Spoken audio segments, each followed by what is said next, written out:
기초점성학 특강 안내입니다. 3월 22일부터 6월 7일까지 매주 토요일 기초점성학 특강을 오프라인으로 진행합니다. 강의는 총 12회로 구성되며 점성학의 기초 개념부터 차트 분석까지 체계적으로 다뤄나갑니다. 이번 특강은 점성학을 처음 접하는 분, 기존에 배웠지만 기초를 다시 정리하고 싶은 분, 점성학을 알고 싶은 분을 대상으로 합니다. 자세한 강의 내용과 신청 방법은 댓글 링크를 통해 확인하실 수 있습니다.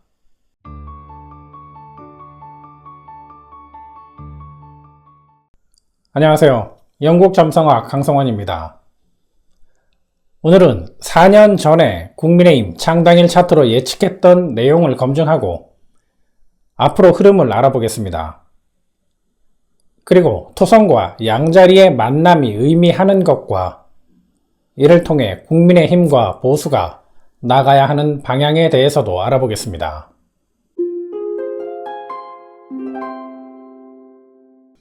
4년 전에 국민의힘으로 당명을 변경한 창당일을 통해 미래를 예측한 적이 있었습니다.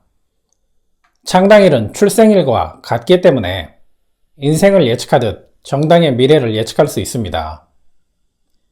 예측했던 내용 중 중요한 몇 가지를 정리해 보겠습니다. 목성과 토성을 설명하면서 갑작스럽게 상황을 반전시키겠지만 결국 법적 공방과 감금으로 마무리된다고 했습니다. 이는 국민의힘으로 새롭게 창당한 후 지선과 대선에서 승리했지만 결국 대통령 탄핵뿐 아니라 관련된 사람들도 법적 처벌에 이르게 되었음을 뜻합니다.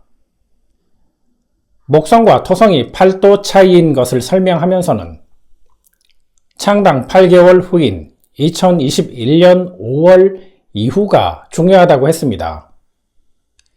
이 시기를 전후로 새로운 인물 영입으로 인해 당의 방향성과 존재 이유를 심각하게 고민해야 하거나 결국 당이 분열될 수 있다고 했습니다. 그런데 윤석열 대통령이 국민의힘에 입당한 것이 2021년 7월입니다. 즉 국민의힘이 극우화가 되고 분열까지 생각하게 된 결정적 요인은 윤석열 입당이었습니다. 이뿐만 아니라 토성과 목성이 뜻하는 기독교 단체나 이들과 연결된 극우 인사들을 정리하는 것이 최우선 과제라고도 예측했는데 오히려 이들에게 휘둘리고 있습니다. 그리고 달과 스카트 베어를 설명하면서는 칼로 베는 듯한 공격을 받게 되어 지지 기반이 흔들린다고 했는데 창당 4년 만에 국민의힘은 지금 최대 위기를 맞고 있습니다. 자세한 내용은 120회 영상을 찾아보시기 바랍니다. 4년 전 예측했던 내용과 현재 검증된 상황을 보면서 국민의힘이 선택해서는 안 되는 것만 선택했다는 것을 알 수 있습니다. 그런데 여기서 끝이 아닙니다. 2024년 12월에 진입해서 2026년 5월까지 국민의힘에 영향을 미치는 달과 스카트별의 조합은 두 가지 의미가 있습니다.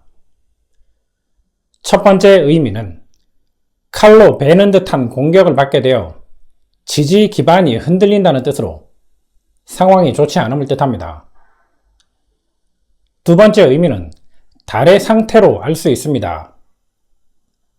달은 국가 재정을 뜻하고 달과 대립하는 태양은 국가 부채를 뜻합니다.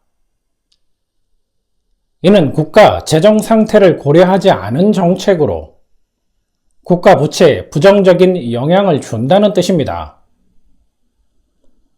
어떤 정책인지는 달과 관련된 금성으로 알 수 있는데 금성은 4번 하우스, 9번 하우스와 연결되기 때문에 부동산 관련 국책 사업이 실패함을 뜻합니다. 따라서 최상목 대행과 오세훈 서울시장의 부동산 정책이 비수가 되어 오히려 국민의힘을 겨냥할 수도 있습니다. 어찌해서 2026년 5월까지 버틴다고 해도 행성의 부정적인 영향은 사라지지 않습니다. 2026년 5월 이후는 토성의 부정적 영향을 받게 되는데 토성은 법적인 책임과 감금, 고통을 뜻하기 때문에 올해 안에 개혁을 시작해야 작은 기회라도 잡을 수 있습니다. 토성과 양자리가 만나는 2025년 5월부터 2028년 4월이 중요한 이유도 알아보겠습니다. 이를 통해 계엄과 명태균 사태, 극우 세력으로 대한민국 정치가 혼란스러운 이유와 부동산 정책이 실패하는 이유를 알 수 있습니다. 화면에 보이는 차트는 2025년 5월 25일 오전 9시 56분 대한민국에서 바라본 행성과 별의 배치입니다. 9번 하우스를 보면 기존 질서를 뜻하는 토성과 질서의 개혁을 뜻하는 양자리, 그리고 새로운 시작을 뜻하는 영도가 결합한 것을 볼 수 있습니다. 토성이 위치한 9번 하우스는 정치와 종교를 대표하는 하우스입니다.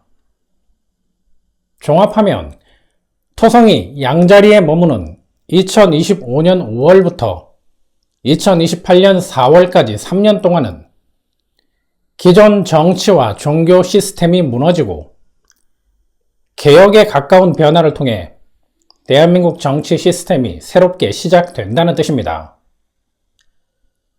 작년 12월에 있었던 갑작스러운 계엄령 사태는 당시에는 어이가 없었지만 지금 생각해보면 대한민국 정치와 종교의 근본적인 시스템 개혁을 위한 방아쇠 역할이었다는 것을 알 수 있습니다.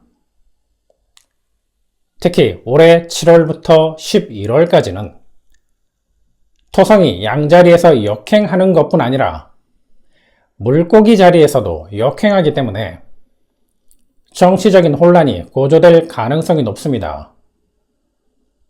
세력 간의 충돌, 종교 단체의 저항, 혁명적인 분위기로 인해 중요한 개혁이 지연될 수도 있습니다.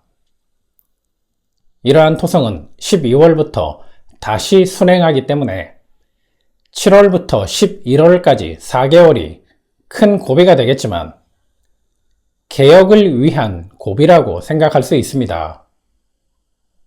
2025년 5월부터 2028년 4월까지는 정치의 변화뿐 아니라 국가 부채와 내수시장 하락, 대량 해고 등으로 대한민국 경제가 어려움을 겪는 시기이기도 합니다.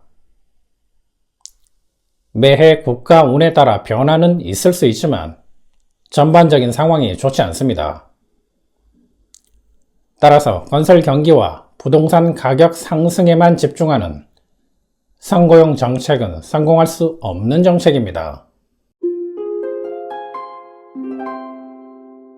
내란 사태와 명태균 사건으로 급격하게 무너지는 국민의힘을 지켜보면서 대한민국 정치에 어두운 면이 드러나 다행이라는 생각이 들었습니다.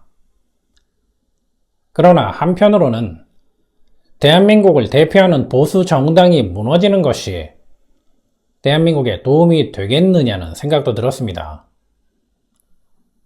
정치 선진국으로 거듭나려면 정당 간의 견제와 균형은 필요하기 때문입니다.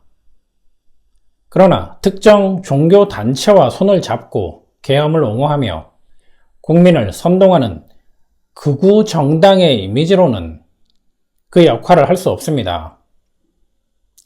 토성이 양자리에 머무는 2025년 5월부터 2028년 4월까지는 어떤 정당이나 지도자도 기존의 정치 구조로는 살아남을 수 없으며 개혁하지 않으면 생존할 수 없습니다. 이재명 대표가 언급한 더불어민주당의 중도 보수화는 토성과 양자리가 원하는 개혁이라 할 수 있습니다. 그런데 보수 정당은 이를 타산지석으로 삼지 않고 오히려 정책을 비판하는 데 힘을 쏟고 있습니다.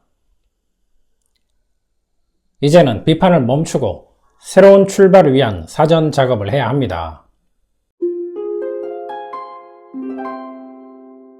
국민의힘은 두 가지 변화가 필요합니다.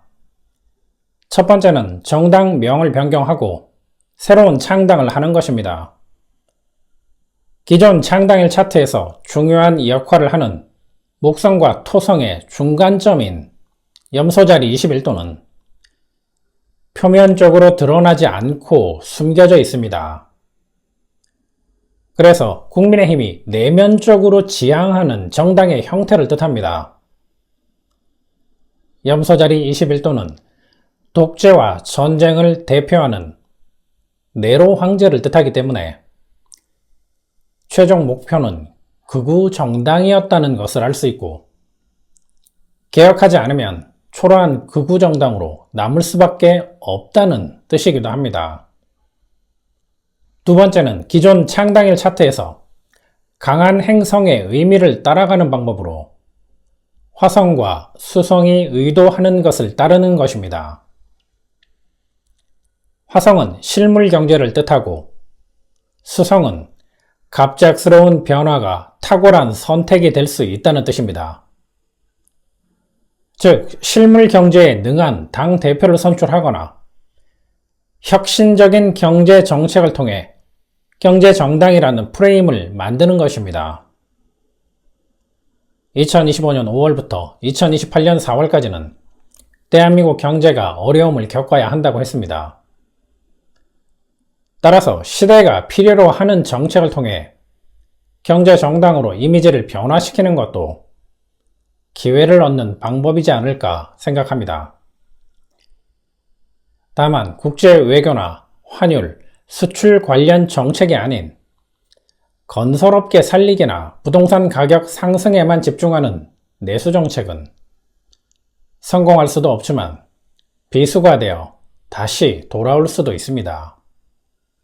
만약 올해 5월을 전후로 새로운 보수 정당이 창당되고 그 정당이 국제 외교와 수출 경제를 살리는 정책에 집중한다면 토성과 양자리가 요구하는 시기와 정책 방향이기 때문에 의외의 결과로 나타날 수 있습니다. 앞으로 국민의 힘을 포함하는 보수 정당은 변하면 살아남을 것이고 살아남아야 기회도 잡을 수 있습니다. 감사합니다. 영국 점성학이었습니다.